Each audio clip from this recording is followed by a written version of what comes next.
Wrench icon sa dashboard.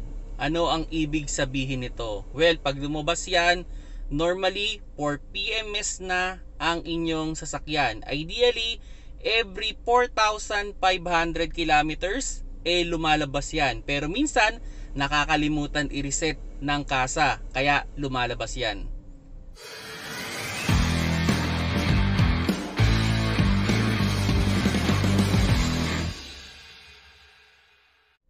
Hello mga paps, I'm Kuya Shane at may na-receive tayong question na yun nga daw, meron daw wrench icon yung kanyang sasakyan. Ang problema, kaka-PMS niya lang daw. So wala pang 1,000 kilometers or I think 2,000 kilometers pa lang inatakbo ng kanyang sasakyan.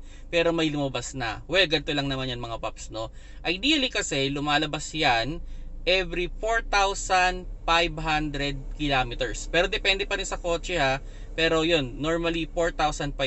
So sabihin na natin you still have 5,000 kilometers and nothing to worry naman kung sakali mang itinatakbo mo na nakalabas na yan. Okay, pero yun nga, you have around 500 kilometers pa naman. So mahaba-haba pa yun. Kung araw-araw mong ginagamit, maybe isang linggo nyo pang mai-enjoy yan, no, na bago nyo ipa-schedule for PMS yung inyong sasakyan. Pero yun nga, nangyayari din talaga na nakakalimutang i-reset ng mechanic sa kasa, kaya lumalabas yan. So, well, pwede nyo naman dalhin sa kasa yan. Libre naman yun.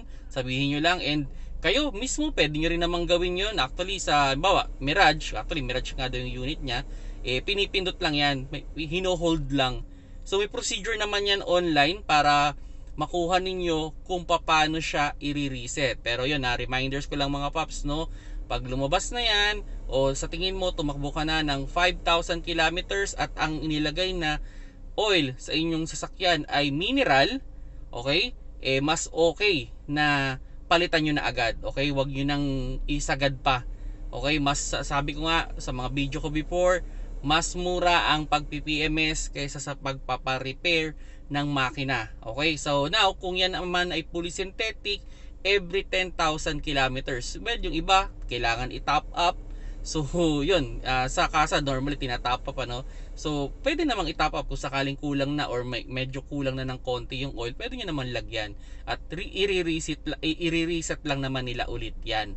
Okay? So, yun mga paps, no, kung sakali man na mai-experience nyo to, yun, dalhin nyo lang sa kasa. Kung for PMS na yan, ipa-PMS nyo na. Kung ka-PMS nyo lang at tumabas yan, ipa-reset nyo lang sa kanila, and usually libre naman yon, wala namang bayad yon kasi fault naman nila yon. Okay, so kung sakali man, kung ayaw nyo pumunta sa kasa, pwede nyo namang gawin yan, hindi naman mabovoid yung warranty ninyo. Sa online, maraming procedure regarding dyan, depende sa kotse yan, no? So yan mga paps, no, kung nagustuhan nyo yung video, paki-like, at kung hindi pa kayo subscriber ng aking YouTube channel, press sa subscribe button sa baba. Sa Facebook, click lang yung follow sa taas, at TikTok, click ko lang yung plus sign dyan sa logo ng Kuya Shane. Salamat sa panonood. Keep safe mga paps.